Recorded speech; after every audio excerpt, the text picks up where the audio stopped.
우리 함께 인사 나누겠습니다. 샬롬, 샬롬. 자, 여러분들, 우리는 어떤 교회입니까?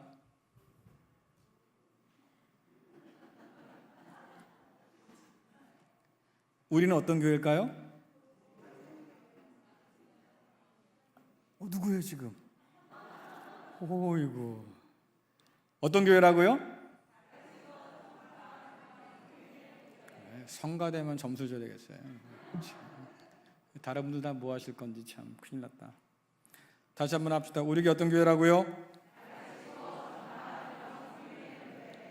누가 우리 보고 당신들 어디 교회 다닙니까? 네, 양평장로교회 다닙니다. 그 교회 어떤 교회예요? 라고 물어본다면 이렇게 답해 주세요. 좋은 일을 해야 좋은 교회죠. 그렇죠? 하나님 마음에 합한 교회야 좋은 교회죠. 근데 하나님 마음에 합하려면, 또 하나님께서 기뻐하신 교회가 되려면 그 뜻에 충실한 것이 참 중요할 텐데, 가르치고 전파하며 섬기는 교회가 우리 양평장로교회가 좋은 교회인 줄로 믿습니다. 투르키의 지진 피해자가 4만 5천 명이 넘어간다, 5만 명까지도 갈 수 있겠다 싶기도 하고요. 많은 어려움들이 있습니다. 교회는 이렇게 어려운 자들을 그냥 두고 보는 것이 아니고 함께 돕고 위로하는 일에 힘을 모으죠. 저희 양평장로교회들도 이런 분들을 돕기 위해서 애를 쓸 텐데, 특별히 남녀신도회가 이 일에 앞장서서 감당하려고 하고 있습니다. 여러분, 마음을 모으고 뜻을 모아서 함께 동참해 주기를 부탁드리겠습니다. 또한 선교학교, 성경공부, 구역 대신방 등 여러 가지 사역들이 지금 많이 회복되고 있어요. 저희가 여러 가지 일들은 버려놓는데 그 가운데 여러분 참여하는 분들이 없다고 하면 어떻게 되겠어요? 예? 뭐 일하자, 해봅시다 뭐 해놨는데 참여하신 분이 없다고 하면 참 난감하겠죠. 여러분들 필요한 곳에서 늘 함께 하여 주시면 참 좋겠다 생각이 듭니다. 그리고 이번 주 수요일부터는 사순절이 시작됩니다. 십자가의 사랑과 은혜를 더 깊이 묵상하시라고 저희 교회에서는 묵상 영상을 수요일부터 정오 12시에 여러분께 송출해 드릴 거예요. 식사하기 전 5분 혹은 식사하고 나서 5분, 영상이 5분 정도밖에 안 되니까 그 영상을 통해서 또 묵상도 하시고 다시금 십자가의 사랑을 마음에 새기면서 믿음의 성장이 있기를 간절히 바라봅니다. 네, 그럴 줄 알았어요. 뭐 아멘 소리를 하려면 하고 말면 말든지 하다 말다 참 벌써 1년이 지나갔는데 여전히 그러면 어떡합니까? 네, 그렇게 합시다. 어떻게 하려고 그러는데요? 자, 이중이란 단어가 들어간 낱말 혹시 기억나는 게 있습니까? 이중 인격, 또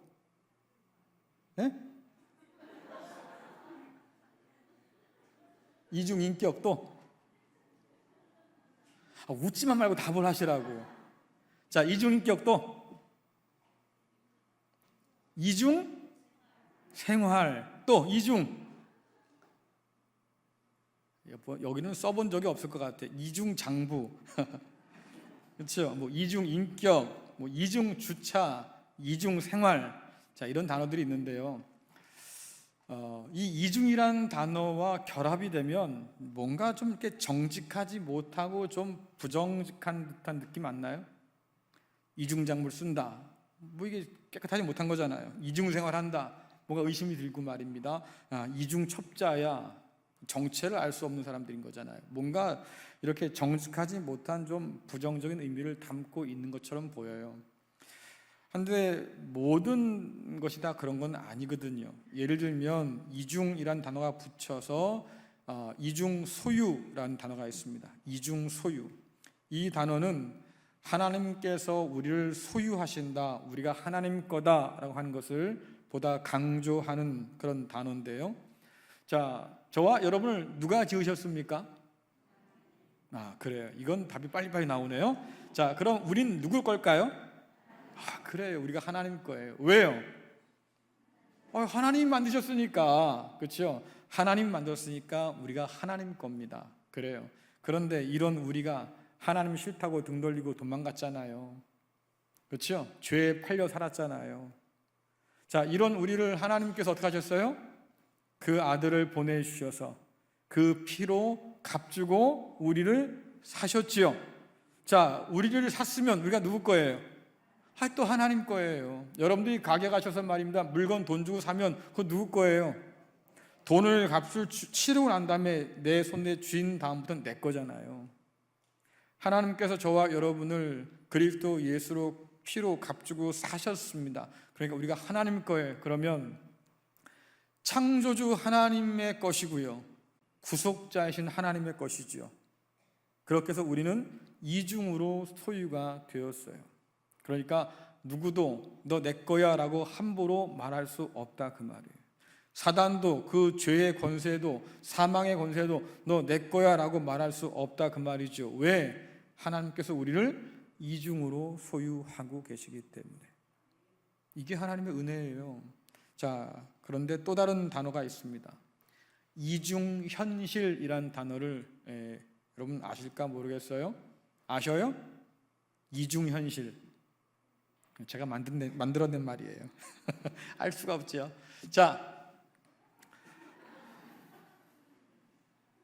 왜요? 갑자기 까먹었어요, 제가 지금. 자, 세상은요, 눈에 보이는 세상이 있고 또 보이지 않는 하나님의 세상이 있지요. 자, 이 세상이 따로따로 떨어져 있다고 하는 것이 세상 사람들이 믿는 종교가 하는 일이에요.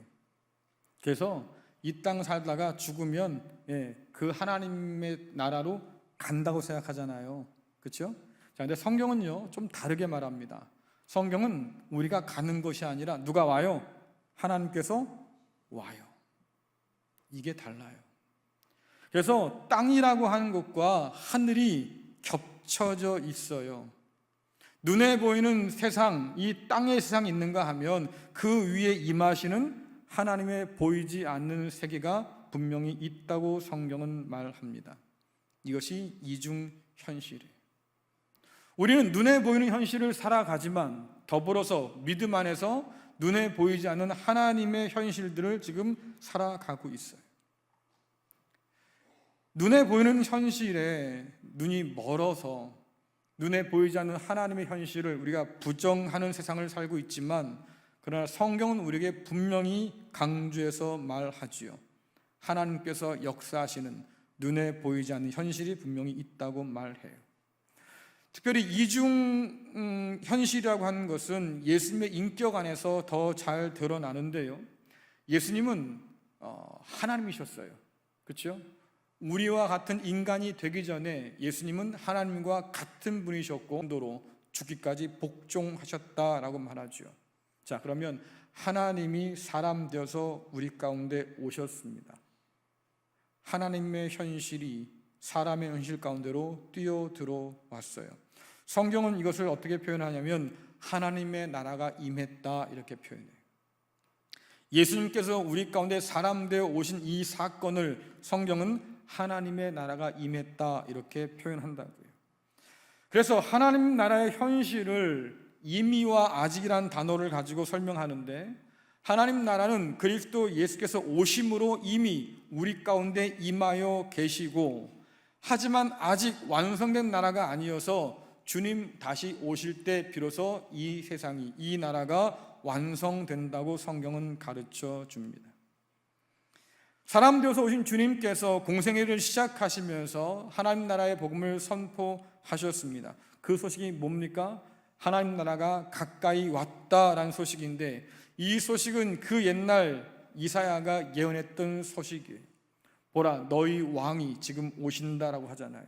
왕이신 하나님께서 이스라엘 중에 오셔서 너희를 다스리고 통치하신다라고 예언했습니다. 이 예언이 그리스도 예수 안에서 이루어졌다고 성경은 말하죠. 자, 마태복음 12장 28절, 또 누가복음 17장 20에서 21절 말씀 같이 읽겠습니다. 시작.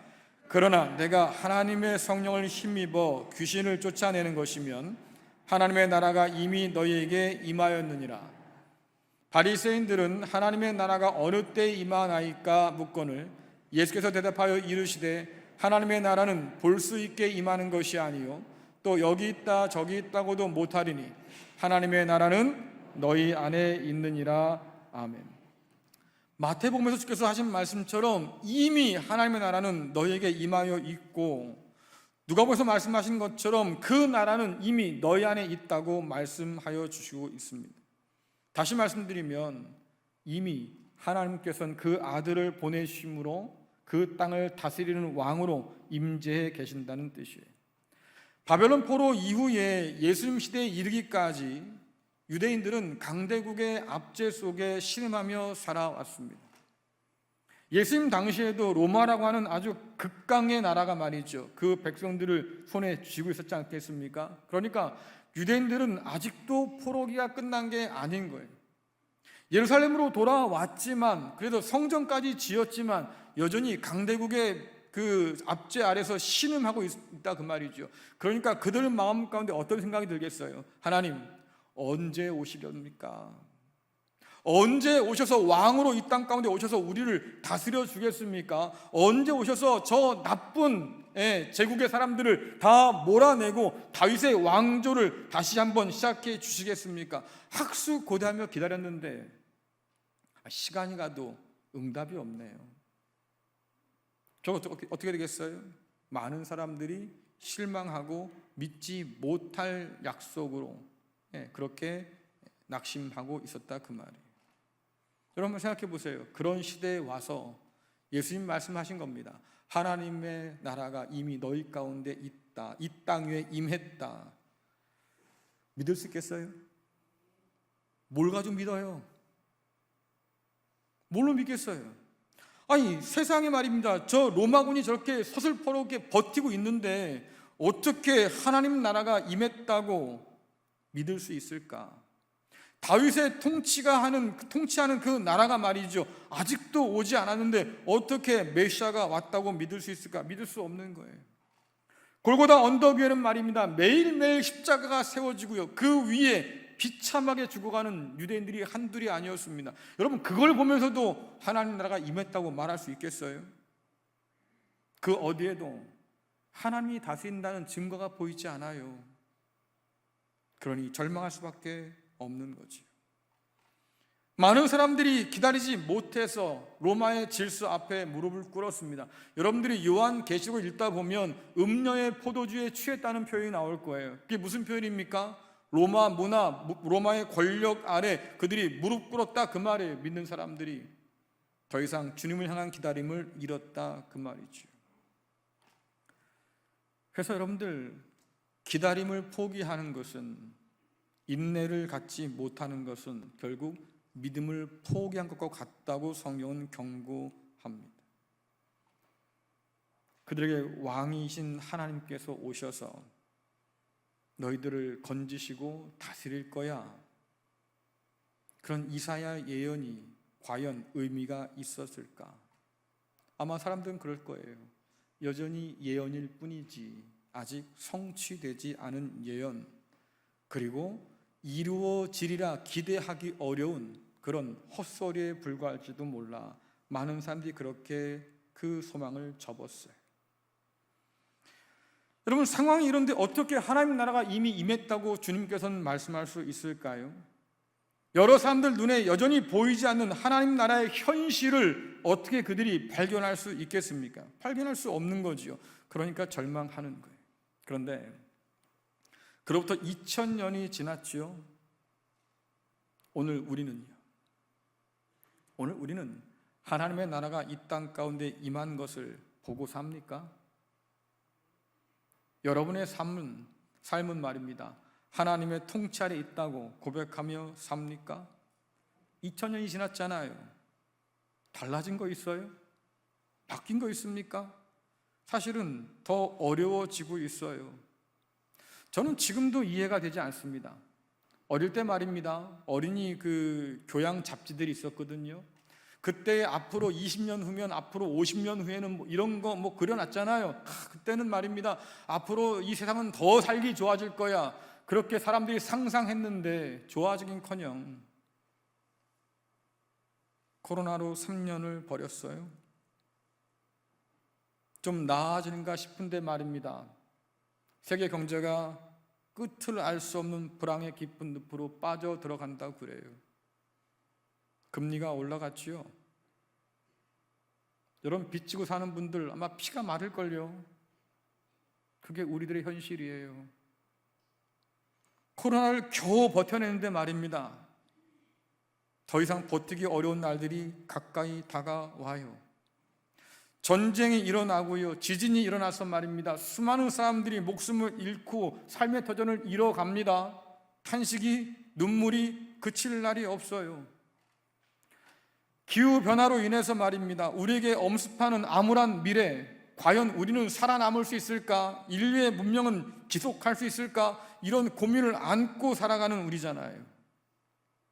이런 불안과 이런 두려움들이 날마다 짙어가요. 그 속에서 우리의 삶의 터전이 여지없이 흔들리고 무너지는 중이지요. 많은 사람들이 뭐라고 얘기해요? 사는 게 지긋지긋해, 지옥 같아. 여러분, 왜 우리의 삶이 그렇게 행복하기를 원하는데 말이지요, 왜 지옥 같을까요? 우리가 원하는 대로 세상이 그렇게 바뀌지 않아요. 여전히 우리가 바라는 세상은 멀고 우리가 꿈꾸는 세상은 환상 가운데 있지요. 그래서 사람들이요, 약에 취하고 술에 취하고 가상현실로 도피하는 거예요. 여전히 이 시대에도 많은 사람들이 하나님 나라를 꿈꾸지 못하고 삽니다. 어떤 사람들은 괜찮아, 하나님 없어도 까짓거 우리의 기술과 우리의 권력과 우리의 정치로 말이지 그런 나라 한번 만들어보면 되지. 그렇게 해서 수많은 사람들이 기술을 가지고 정치 권력을 가지고 그 나라를 만들어 보려고 길을 썼습니다. 결국 다 실패했어요. 다 무너지고 있잖아요. 아무리 바벨탑을 쌓아도 결국 무너질 뿐이라고요. 그런데도 세상은 포기하지 않지요. 하나님 없이 이루고자 하는 그 세상이 얼마나 매력적으로 자신을 포장해서 우리에게 다가옵니까? 여러분, TV 광고를 보세요. 그렇지요? 야, 그것만 가지면 내가 행복할 것 같아요. 그렇죠? 네? 근데 여러분, 한 가지 함정이 있습니다. 그거 다 가질 수 있어요? 다 가질 수 있어요? 그 중에 어쩌다가 말입니다, 한두 개는 갖고 살 수 있어요. 하지만 매번 새로 나오는 그 모든 것들을 다 가질 수 있겠냐고요. 그러지 못하니까 또 사람들이 우울해요. 아이고야, 내 팔자야, 나는 왜 이렇게 살아가고 있을까? 점점 더 깊은 늪으로 빠져들어요. 그런데도 그렇게 빠져들어가면서도 여러분, 우리는 그 매력적인 세상에 눈을 떼지 못합니다. TV 광고에 마음이 흔들리고 매력적인 세상을 바라보면서 우리의 시선이 빼앗기지요. 눈에 보이는 현실만이 진짜야, 이렇게 믿는 세상 가운데서 우리는 보이지 않는 하나님의 현실을 상상하지도 못해요. 눈에 보이는 세상은 이미 임했다고 하는 하나님 나라를 찾기 어려워 보입니다. 여러분, 믿는다고 살아가는 우리 눈에도 그 나라가 제대로 보이지 않는데 세상 사람 눈에는 그 나라가 보이겠어요?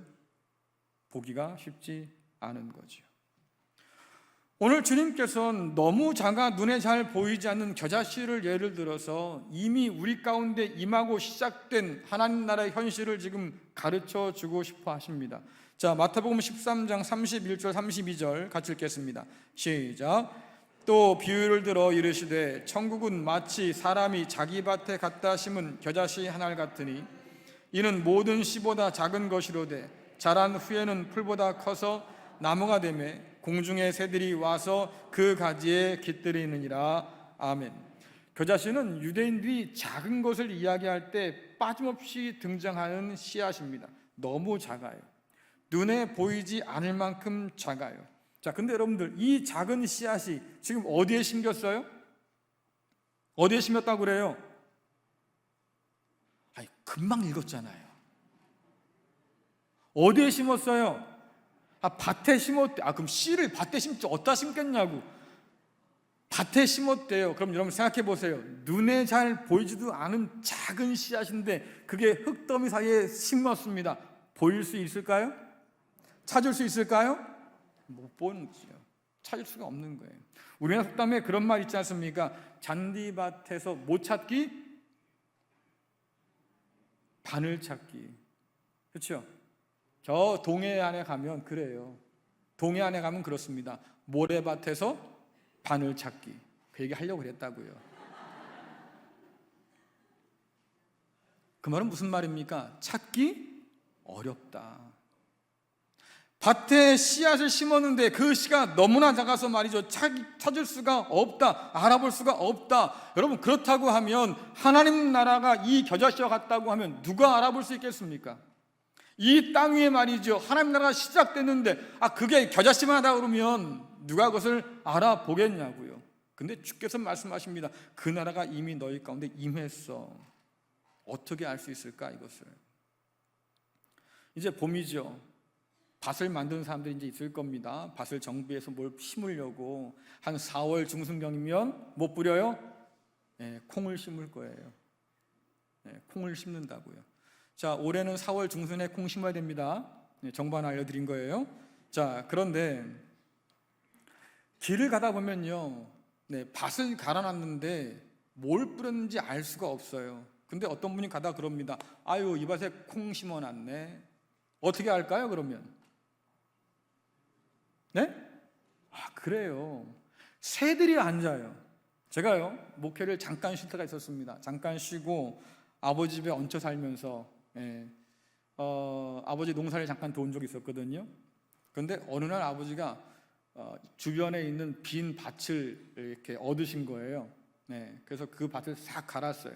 그리고는 하신 말씀이 콩을 심자. 그래서 이래봬도 제가요 4,000평이 넘는 콩을 한번 심어본 사람이에요. 자, 그 콩을 심고 나서 제가 오성교회로 갔어요.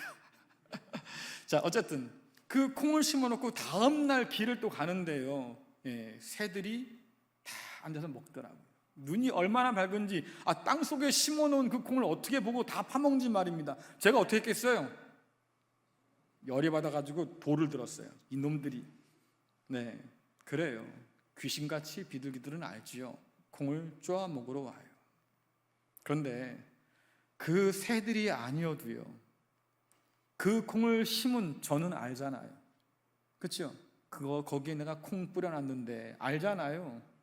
마찬가지예요. 주님께서 이 세상 가운데 겨자씨 같은 하나님의 나라를 가지고 와서 심었다고요. 그러니까 주님은 아시는 거예요. 내가 심었어. 지금 이 땅에 말이지 하나님 나라가 임하여 있어. 제자들의 눈에는 잘 보이지 않지만 마치 이것이 너무나 작은 겨자씨처럼 말이죠. 작아서 잘 보이지도 않을 만큼 미비한 하나님의 나라지만 이제 시작되었고 말입니다. 점점 자라날 거라 그 말이에요. 그러니 주님께서 그 나라를 친히 가져오셨으니 모를 리가 없는 거죠. 여러분이 오늘 이 자리에 앉아 계신데 하나님의 나라가 이 땅 가운데 임했다는 이 말씀을 우리가 믿어야 할까요? 말아야 할까요? 믿어야겠어요? 말아야겠어요? 내가 보지 않았는데 그걸 어떻게 하겠습니까? 라고 말하겠지만, 그러나 그 나라를 가져오신 주님께서 말씀하시잖아요. 이미 이 땅 가운데 그 나라가 임해 있다고. 그러면 보이지 않아도 찾을 수 없어도 여러분 믿으실 간절히 축원합니다. 왜? 주님께서 가져오신 분이 가져왔다고 말씀하시니 믿을 수밖에. 주님은 겨자씨 한 알이 싹트고 자라서 풀보다 커진다고 말씀하시지요. 그러다 보면 여러분 기억할 게 있습니다. 씨가 크냐 작으냐 별로 중요하지 않다 그 말이에요. 문제는 뭐겠어요? 그 씨에 생명력이 있느냐, 싹을 틔우고 자랄 만한 그런 생명력이 있느냐, 그런 생명력을 가지고 말입니다 심겼다고 하면 반드시 싹이 나고 잎이 나고 자라서 말이죠 풀만큼 자랄 것이고, 나중에 주님 말씀하신 것처럼 새들이 깃들 만한 큰 나무로 자라게 될 수 있다 그 말이에요. 생명력이 있으면. 그런데 생명의 주이신 주님께서 가지고 오셔서 심으셨으니 생명력이 있겠지요. 그 나라가 그것이 어떻게 자라는지 언제 자라는지 우리는 알지 못해요. 여러분, 제가 콩을 심었다고 해서 말입니다, 하루 종일 밤까지 말이죠, 그 콩 앞에 봐가지고 네가 뿌리를 어떻게 하니까 내가 볼 거야, 뭐 이런 사람 봤어요? 뿌려놓고 그냥 집에 가요. 그렇죠? 물 주고 또 집에 가 자요. 그러다 보면 어느 날 그래요, 싹이 나 있고요, 뿌리가 내리고 있어요. 아이고, 얘가 언제 또 클까, 어떻게 자랄까? 여러분, 걱정하지 마세요. 알아서 다 커요. 그렇죠? 그냥 풀 뽑아주고요, 또 거름 뿌려주고요, 집에 가 자면 돼요, 저는요.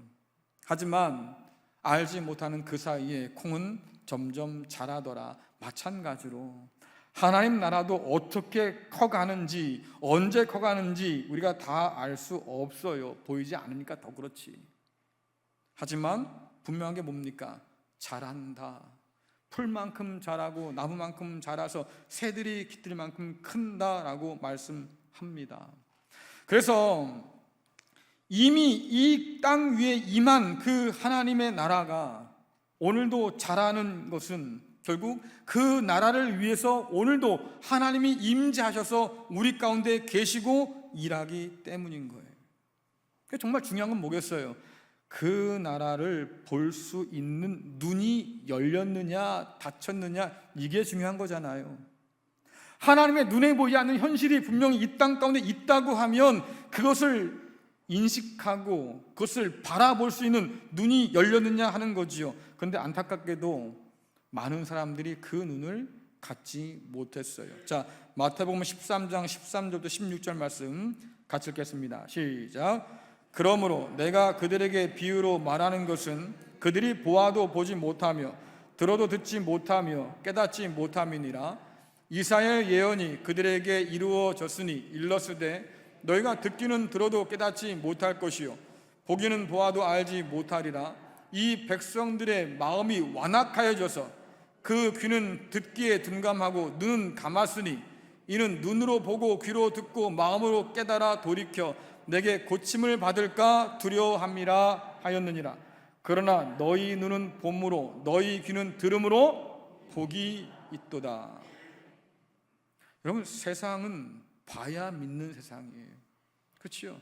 눈에 보여야 믿지, 눈에 보이지 않는데 어떻게 믿어? 이게 세상 사람들의 말이잖아요.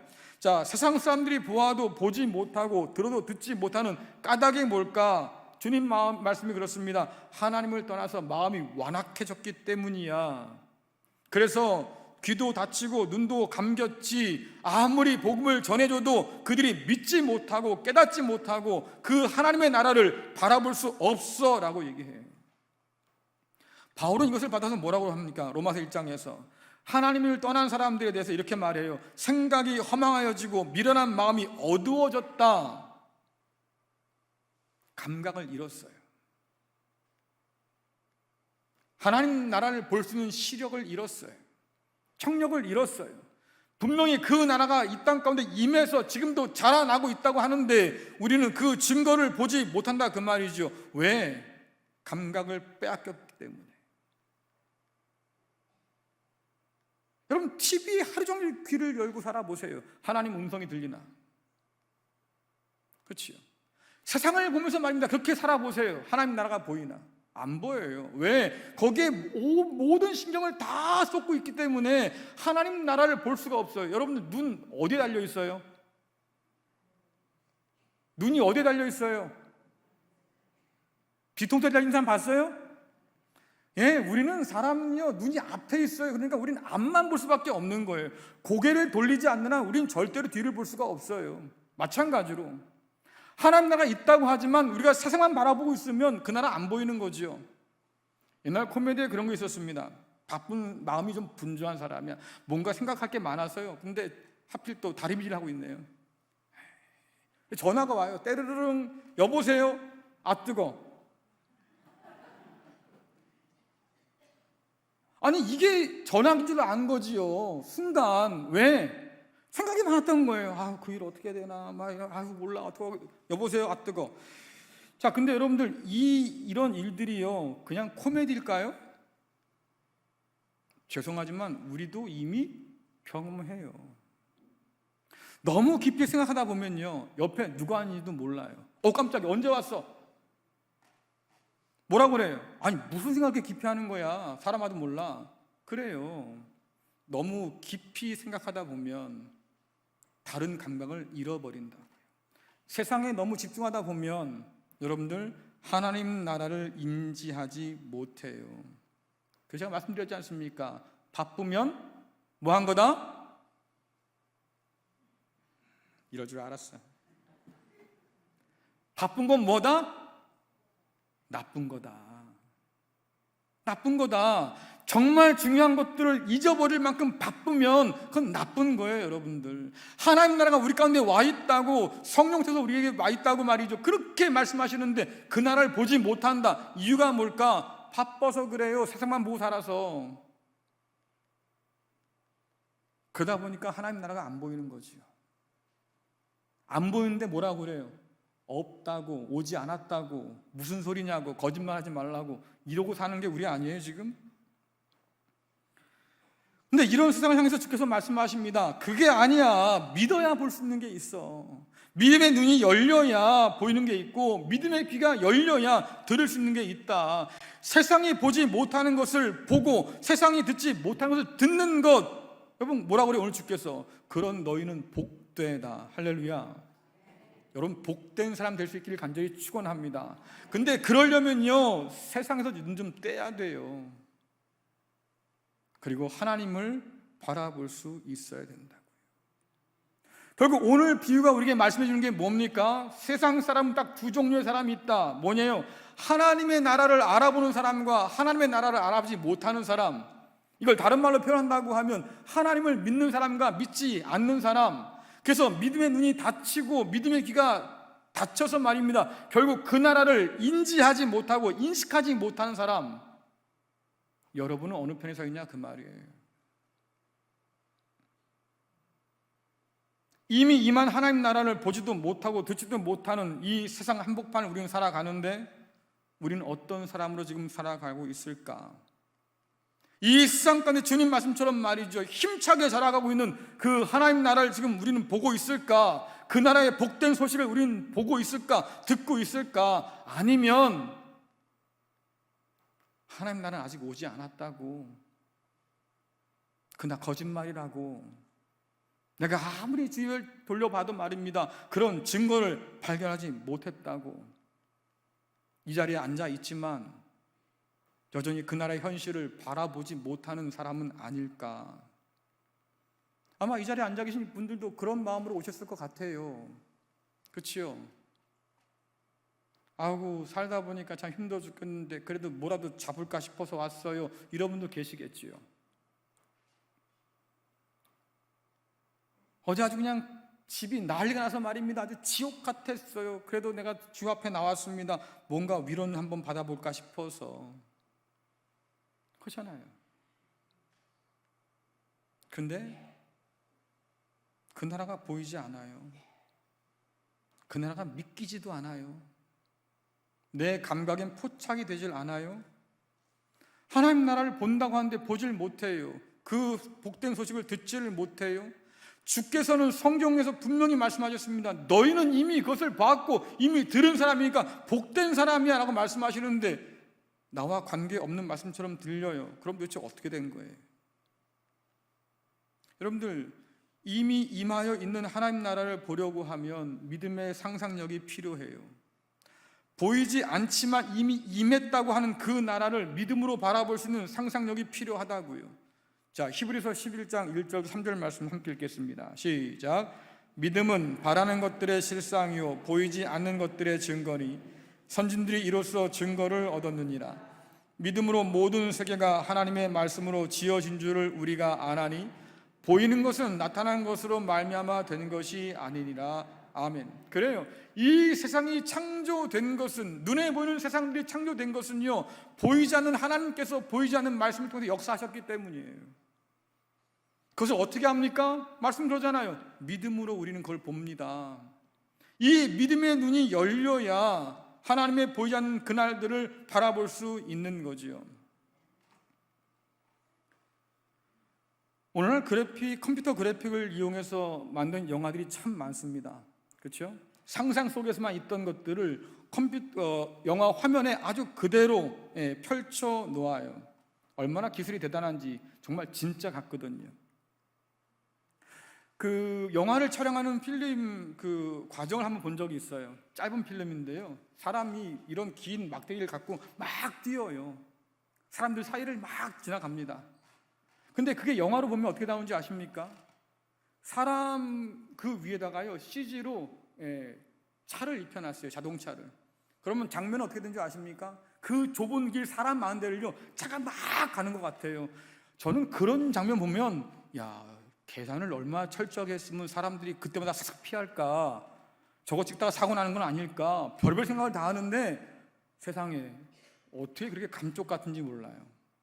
그래요, 우리가 상상하는 것을 영화는 그렇게 만들어서 펼쳐 놓지요. 하지만 실제보다 더 실제 같은 그것이 사실은 뭡니까? 환영이에요. CG라고요. 허구라니까요. 허상이에요. 자, 그러면 여러분 생각해 보세요. 만일 우리가 믿는 하나님의 그 나라가 여러분의 상상 속에서만 존재한다고 하면 이 세상에서 발견하지 못하는 게 당연하겠죠. 그렇죠? 세상 사람들이 우리를 보면서 비웃는 것처럼 야, 그거는 현실 도피를 위한 아편에 불과한 거야. 그렇죠? 있지도 않은 거 만들어 놓고 사람들 생각을 뺏으려고, 그러니까 없는 하나님 나라가 있다고, 천국이 있다고, 천당이 있다고 그렇게 속이는 거지. 사람들은 그렇게 우리를 비웃어요. 그런데 여러분들 한번 생각해 보십시오. 주님께서 친히 사람들 이 땅에 오셔서 가지고 왔다고 하는 그 나라는 상상 속의 허구가 아니라 그 말이에요. 주님께서 친히 사람 되어 오셔서 이 땅에 위에 가져다 주신 그 나라, 주님께서 친히 심은 그 나라는 허구가 결코 아니어서 화면 위에 구현되는 것이 아니고요, 저와 여러분이 두 발 딛고 사는 이 세상 현실 가운데 구현되는 거지요. 믿음으로 그 나라 백성답게 살면서 이 세상 가운데서 하나님의 나라를 보여줄 수 있는 것, 그것은 우리밖에 없다 그 말이에요. 보는 것이 전부라고 믿는 세상에서 보이지 않는 세상을 따라 사는 거, 믿지 않는 사람들이 볼 때는 어리석은 일이겠지만, 그러나 오늘 성경은 오직 믿음을 통해서만 그 나라를 보고 그 나라를 따라 살 수 있다고 우리에게 말씀해 주고 있습니다. 어떻게 보이지 않는 세상을 따라 살 수 있을까? 보는 것이 전부라고 믿는 이 세상 가운데서 이미 임하여 있다고 하지만 그러나 보이지 않는 그 하나님 나라를 살아갈 수 있을까? 저는 한 가지 방법을 생각해냈는데요, 주님께서 가르쳐 주신 기도를 따라 사는 것이 그 방법이 될 수 있겠다 싶습니다. 주님께서 제자들에게 기도를 가르칠 때에 기도의 우선순위를 정해 주셨습니다. 먼저 기도할 것이 뭐였어요? 네? 하늘에 계신 우리 아버지 이름이 거룩히 여김을 받으십시오. 하나님의 그 나라가 임하게 해주십시오. 하나님의 그 뜻이 어디에? 이 땅에서도 이루어지게 해주십시오. 뭐예요? 초점이 맞춰져 있는 거예요. 여러분 기도를 한번 돌아보세요. 여러분 기도의 초점이 어디가 있어요? 하나님의 영광에 가 있습니까? 하나님 나라에 가 있습니까? 아니요, 다 자기한테 가 있을 거예요. 그러니 안 보이지 하나님 나라가. 주님께서 가르쳐 주신 그 본을 따라 기도한다고 하면 우리는 매일매일 일상 가운데서 말입니다, 하나님의 나라를 집중해서 바라보게 되어 있어요. 하나님의 이름의 영광을 구하고 그 나라의 뜻이 이루어지길 원하고 그 나라가 이 땅 가운데 완성되길 원하는 그 간절한 마음을 가지고 살아갈 수 있다 그 말이죠. 그러면 일상 속에서 하나님의 존재를 우리가 인식하며 사는 거예요. 여러분 생각해 보세요. 하나님 여러분 삶 가운데 계셔요? 하나님 여전히 여러분 가운데 은혜를 베풀어 주고 계십니까? 여러분 우리는 오늘 장로님 기도하셨지 않습니까? 매일매일이 기적이에요. 그렇잖아요. 하나님이 주신 은혜로 충만한 게 우리의 삶인데요, 우린 어쩌다가 그걸 인식해요. 아이고 그래도 하나님은 계신갑다. 하나님은 계시긴 한갑네. 어쩌다 한번. 매일매일이 기적이라고 하고 매일매일이 하나님 나라가 우리 가운데서 확장되고 있다고 성경은 말하는데 여전히 우리는 어쩌다 한번 그 하나님을 기억해내는 거예요. 바쁘고 분주해서 시간도 없어 죽겠는데, 그렇지요?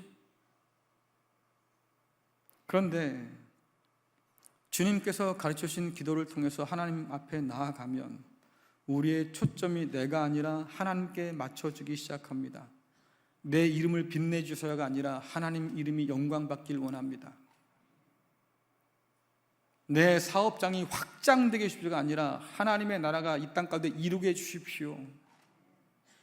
내 원대로 내 마음대로 되길 원합니다가 아니라 하나님의 뜻이 이 땅 가운데 이루어지길 원합니다. 하나님의 마음과 하나님의 소원을 품고 바라보기 시작하니까 여러분, 우리의 감각이 깨어나기 시작해요. 아, 하나님이 계시는구나. 오늘도 내 삶 가운데도 지금도 코로나가 있든 뭐 경제가 무너지기 시작하든 뭐 어쨌든 간에 여전히 하나님께서 이 가운데 계시고 그 나라를 만들어 가기 위해서 지금도 애쓰고 계시구나. 그럼 이게 믿어지는 거지요.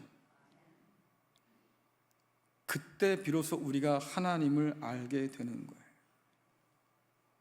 그리고 내가 그 나라 백성으로 부름받았지, 하나님 백성으로 살도록 자신을 일깨울 수 있는 거죠. 우리가 하나님께 집중하지 않으면 이미 임한 하나님 나라를 볼 수가 없어요. 우리가 하나님께 집중하지 못하면 결국 하나님 없는 세상을 살 수밖에 없게 되는 거예요. 주님께서 두 번째 가르치는 기도가 뭡니까? 나만을 위해 기도하라는 얘기 하지 않잖아요. 우리를 위해서 기도하라 말씀하셔요. 우리 모두에게 하나님 일용할 양식을 주십시오. 내 입에만 들어가는 떡만 신경 쓰는 게 아니고요, 나 아닌 다른 사람 이웃의 입에도 떡이 들어가게 해주십시오. 여러분, 그게 주님께서 가르치신 기도예요. 갈등이 없으면 없겠지만, 그러나 주님 그 가운데서 내가 용서하게 하시고 서로 화해할 수 있도록 하나님 도와주십시오. 시험 앞에서 믿음으로 지켜내고 이겨낼 수 있도록 도와주시고, 악에 빠지지 않도록 서로가 서로를 붙들어 줄 수 있도록 하나님 우리에게 힘을 주십시오. 여러분, 이게 기도의 내용이에요. 나만을 위한 기도가 아니라 모두를 위한 기도를 드릴 때 우리는 비로소 하나님의 나라 가운데 있다는 것을 인식하게 되는 거죠. 말씀을 정리하다 보면 이렇게 되는 겁니다. 이미 임한 하나님 나라를 사는 사람은 위로 하나님을 사랑해요, 아래로요 이웃을 사랑해요. 어디서? 이 삶의 한복판에서 말이죠. 우리의 삶 가운데서 하나님 나라를 구현해내는 거예요. 환상 속에, 상상 속에서, 기억 속에, 생각 속에서만이 아니라 우리의 삶 속에서 하나님 나라를 만들어 가는 거지요. 그런 우리를 통해서 하나님은 그 나라를 더욱더 자라게 하신다고 하는 거예요. 사랑하는 성도 여러분, 세상의 많은 사람들은 보이는 것만 진짜라고 믿고 삽니다. 하지만 우리는 세상이 보지 못하는 하나님의 현실로 그 나라로 부름 받았어요. 땅의 것이 아니라 믿음으로 이 땅에 임한 하늘 것을 바라보며 살라고 그 복으로 저와 여러분은 초대되었지요. 오늘 우리는 그 복을 온전히 누리며 살아가고 있을까? 하나님 나라는 여러분의 상상 속에만 있는 나라가 아니에요. 이미 이 땅에 와 있고 그 나라를 살도록 우리를 불러주셨고, 오늘도 우리를 통해서 그 나라가 점점 더 자라도록 하나님은 만들어 두셨습니다. 보이는 세상에 속지 말고요, 믿음의 눈과 귀를 열어서 보이지 않지만 이미 임한 그 나라를 살아갈 수 있기를 간절히 축원합니다. 뿐만 아니라 다시 오실 주님께서 가져오실 그 하나님 나라를 소망하면서 기다리며 인내할 수 있기를 간절히 축원합니다. 오늘도 하나님은 이미 우리 안에 오셔서 우리와 함께 일하고 계시고 우리를 통해서 그 나라를 자라게 하실 줄로 믿습니다. 이 소망을, 이 복을 잃지 않고 누리는 저와 여러분 될 수 있기를 간절히 축원합니다. 다 함께